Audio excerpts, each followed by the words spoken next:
ഒരു ചെറിയ വിത്തിൽ നിന്നാണ് ഈ മനോഹരമായ അഡീനിയം ചെടിയുടെ യാത്ര ആരംഭിക്കുന്നത്. പൂർണ്ണമായി വളർന്നെങ്കിലും ഇനിയും പൊട്ടിത്തെറിക്കാത്ത ഈ വിത്ത് പുതിയ ജീവിതത്തിനായി കാത്തിരിക്കുന്ന ഘട്ടത്തിലാണ്.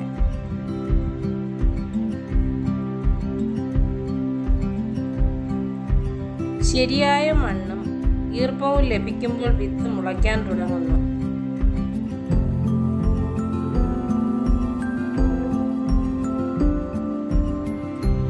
ചെറിയ വേരും ഇലകളും പുറത്തേക്ക് വരുമ്പോൾ അത് പുതിയ ജീവന്റെ തുടക്കമാകുന്നു. കാലക്രമേണ ചെറുചെടി ശക്തമായി വളർന്ന് കട്ടിയുള്ള തണ്ടും മനോഹരമായ ശാഖകളും രൂപപ്പെടുന്നു.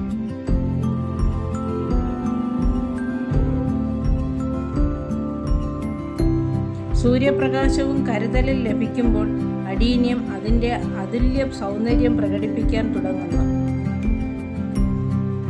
അവസാനമായി നിറഞ്ഞു വിരിയുന്ന പൂക്കളോടെ അഡീനിയം ഒരു മനോഹരമായ കാഴ്ചയായി മാറുന്നു. പ്രകൃതിയുടെ ക്ഷമയും വളർച്ചയും നമ്മെ ഓർമ്മിപ്പിക്കുന്ന ഒരു അത്ഭുതം.